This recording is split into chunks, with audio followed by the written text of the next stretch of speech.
there is a new soldier in the Singapore Armed Forces.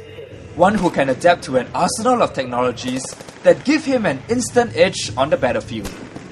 That is what new Chief of Army Major General Ravinder Singh told reporters at his first media conference.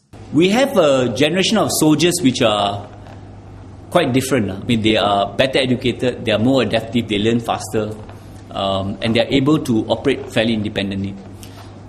This really is an opportunity for us from a training point of view, because we know now that they can be self-paced learners, and given the correct technologies, whether notebook, laptops, they are able to run through a material themselves faster and learn what they need to learn before we bring them together to go into the field. So if we introduce LearnNet, especially in our training institution for a start, because at that level the training is we'll say is component training is the easiest place for us to introduce LearnNet. So we're doing that. Today we are achieving reduction in classroom time of about 15 to 20%, which means we're able to cut the time our soldiers spend in the classroom by 15 to 20%. And what we are doing is we are now reinvesting that time into field training. Because at the end of the day, to have capable, credible soldiers, we need to get them out in the field doing tough, realistic training. Major General Ravinder took over from Major General Chan Chun Sing as the Chief of Army in March this year after MG Chan left the army to enter politics. MG Ravinder had retired from active uniform duty in 2009 to become MINDEF's Deputy Secretary of Technology, but was called back to lead the army. On Tuesday, the 46-year-old got into the hot seat of the Leopard turret crew trainer for a training drill and spoke to NS men from 48 SAR. For me, joining the army, the SAF was quite natural. I'm someone who enjoys outdoor life. I was in school, I was in track and field, in cross country, I played hockey, and I was in national service, the National Cadet Corps, NCCC, for many years. So this is something very natural. I just simply like going outdoors, I like working with people, and I like leading people.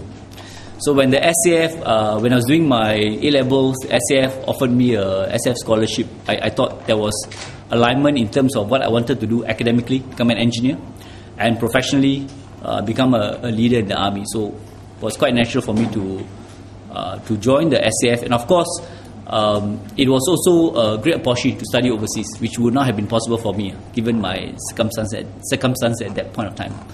And so it was something I took up because of that.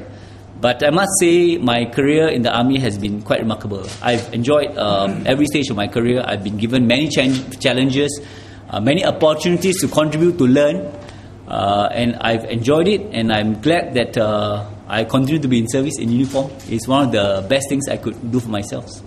MG Ravinder was instrumental in the development of the 3G transformation of the SAF when he was the head of SAF's Joint Plans and Transformation Department during his military service, and as the Chief of Staff Joint Staff from 2007 to 2009.